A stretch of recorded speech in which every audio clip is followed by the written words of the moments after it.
নির্বাচন পরবর্তী গণনা কেন্দ্রে নিয়মাবলী নিয়ে সর্বদলীয় বৈঠক করল জেলা পুলিশ ও প্রশাসন। শনিবার দুপুরে মালদা জেলা প্রশাসনিক ভবনে অনুষ্ঠিত এই বৈঠকে উপস্থিত ছিলেন জেলা শাসক রাজনবীর সিং কাপুর, পুলিশ সুপার অনুপম সিং সহ অন্যান্য পদস্থ আধিকারিকরা। এছাড়া শাসক ও বিরোধী শিবিরের বিভিন্ন প্রতিনিধিরাও বৈঠকে যোগ দেন। বৈঠকে মালদার দুটি গণনা কেন্দ্রে প্রবেশ ও নিরাপত্তা সংক্রান্ত প্রশাসনিক নিয়মাবলী বিস্তারিতভাবে তুলে ধরা হয়। জয়েন্ট স্ক্রিনে ড্রোনে তোলা ছবি প্রদর্শন করে গণনা কেন্দ্রে প্রবেশ ও বাহিরের পরিস্থিতি ব্যাখ্যা করা হয়। প্রশাসন সূত্রে জানা গিয়েছে, মালদা কলেজ ও পলিটেকনিক ইনস্টিটিউটে দুটি গণনা কেন্দ্র নির্ধারণ করা হয়েছে। মালদা কলেজে 5টি বিধানসভা কেন্দ্র এবং পলিটেকনিকে 7টি বিধানসভা কেন্দ্রের ভোট গণনা হবে। নির্দেশিকা অনুযায়ী সকাল 7টার মধ্যে নির্দিষ্ট প্রবেশ পথ দিয়ে রাজনৈতিক দলের প্রতিনিধিদের গণনা কেন্দ্রে প্রবেশ করতে হবে।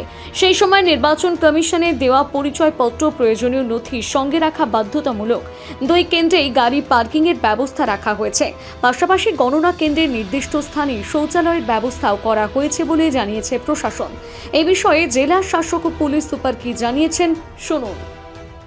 আজকে আমরা সব পলিটিক্যাল পার্টি মিটিং করেছি, এসপি সাহেবও ছিলেন। ওখানে আমরা সবাইকে জানিয়েছিলাম যে কাউন্টিং সেন্টার কিভাবে আপনারা যাবেন, কাউন্টিংয়ে দেখি সিস্টেম হবে, স্ট্রং রুম ওপেন হবে। সবাইকে খুব ভালো একটা ড্রোন ভিডিও দেখিয়ে আমরা রিয়েল লাইফ ভিডিও দেখিয়েছি যে কাউন্টিং সেন্টারের কাছাকাছি কোন রাস্তা ওরা নিতে পারবে, সো দ্যাট ওখানে জাম না হয় কাউন্টিংয়ের আগে ওপরে। এখন আমরা সব ভেন্যুতে গিয়ে ক্যান্ডিডেট সঙ্গে একবার স্ট্রং রুম ঘুরছি, সো দ্যাট সবার একটা কনফিডেন্স থাকবে, অ্যাডমিনিস্ট্রেশনের উপরে একটা ট্রাস্ট থাকবে। আজকে আমরা ডিএম অফিস পক্ষ থেকে সকল পার্টি রিপ্রেজেন্টেটিভকে ডেকেছিলাম। কাউন্টিংয়ে আমাদের কি অ্যারেঞ্জমেন্ট আছে ওটা ওনাদেরকে বুঝালাম, আমাদের পার্কিং ব্যবস্থা কি আছে ওটা ওনাদেরকে বুঝালাম, ওনাদের ক্যাম্প কোন দিকে হবে, গাড়ি ওনারা সাপোর্টারদের কোন দিকে থাকবে, এটা সব আমরা আলোচনা করে ডিসকাস করলাম।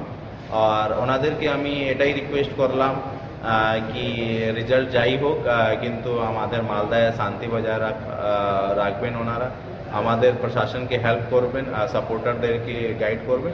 এই নানা রকম আলোচনা হলো আর এটা খুব ভালোভাবেই মিটিং হয়েছে। ভেহিকলস পার্কিং কোন এরিয়া ঠিক করা হয়েছে? দেখুন, মালদা কলেজে যদি আমি কথা বলি তো একটা যে রবীন্দ্র স্ট্যাচু সাইডে যে মালদা কলেজ গ্রাউন্ড আছে ওখানে গাড়ি পার্কিং থাকবে, আর সেকেন্ড যে রথবাড়ি আছে ওই সাইডে গাড়িগুলো পার্ক থাকবে। আর যদি মালদা পলিটেকনিক কথা বলি তাহলে যে আমাদের কেন্দ্রীয় বিদ্যালয় আছে ওই সাইডে গাড়িগুলো পার্ক থাকবে। আর আপনার যে পিএইচই সাইডে যে মাঠ আছে যদি মানিকচক ওর ওই সাইড থেকে যদি সাপোর্টার আসবে তো গাড়ি ওই ভেহিকলস কি কোনো বন্ধ থাকবে কোন রাস্তার? দেখুন, আমরা বন্ধ রাখছি না, কিন্তু টোটোগুলো ডাইভার্জন করছি আর যে গুডস ভেহিকল আছে ওটাও আমরা ডাইভার্জন করছি। এই বিষয়ে রাজনৈতিক দলের প্রতিনিধিরা কি জানিয়েছেন শুনুন। যেগুলো ছিল একই নিয়ম, 200 মিটারের মধ্যে প্রবেশ করতে পারবে না। আর যেটা বিধানসভা প্রার্থী ওয়াইজ গাড়ি পার্কিংয়ের কথা বলছিল, টেন্টের কথা বলছিল, আমরা একটু মডিফাই করলাম। যেটা বলছিল বিহানি পেট্রোল পাম্পের পাশে 2-3টে পার্টিকে দেবে, আবার মালদা কলেজ গেটের পিছন দিকে 2-3টে পার্টিকে দেবে। আমরা সেটা প্রস্তাব দিলাম। স্যাটিসফাইড আপনারা মিটিংয়ে? হ্যাঁ, এমনি ঠিকই আছে, অসুবিধা নেই। আগামী 4 তারিখ যে আমাদের কাউন্টিং আছে মালদা কলেজ এবং পলিটেকনিক কলেজে, সেখানে গাড়ি ঘোড়া কোথায় থাকবে, পলিটিক্যাল পার্টি তার ডেট কোথায় বসাবে এবং কিভাবে কি করতে হবে, কি কি জিনিস নিয়ে ভেতরে অ্যালাউ করা যাচ্ছে, এবং একবার কাউন্টিং এজেন্ট ভেতর ঢুকলে তিনি আর বাইরে বেরোতে পারবেন না, কিভাবে বেরোবেন, এই সমস্ত বিষয় নিয়ে আলোচনা হলো। আমরাও কিছু কিছু বিষয় নিয়ে আমাদের দাবি জানালাম, ওনারা সেইগুলো সিওতে জানাবেন, তারপরে আমাদের একটা সদুত্তর দেবেন। বুঝি ড্রোনের নজরদারিতে কি দেখালো? ড্রোনের নজরদারিতে যে ক্যাম্প অফিসগুলো কোথায় হবে সেটা এসপি সাহেব একটা ড্রোনের মাধ্যমে একটা প্রেজেন্টেশন তৈরি করেছিলেন যে কোথায় কোথায় করা যায়, সেই বিষয়টা ড্রোনের মাধ্যমে দেখালেন কোথায় ক্যাম্প অফিস করা যায়।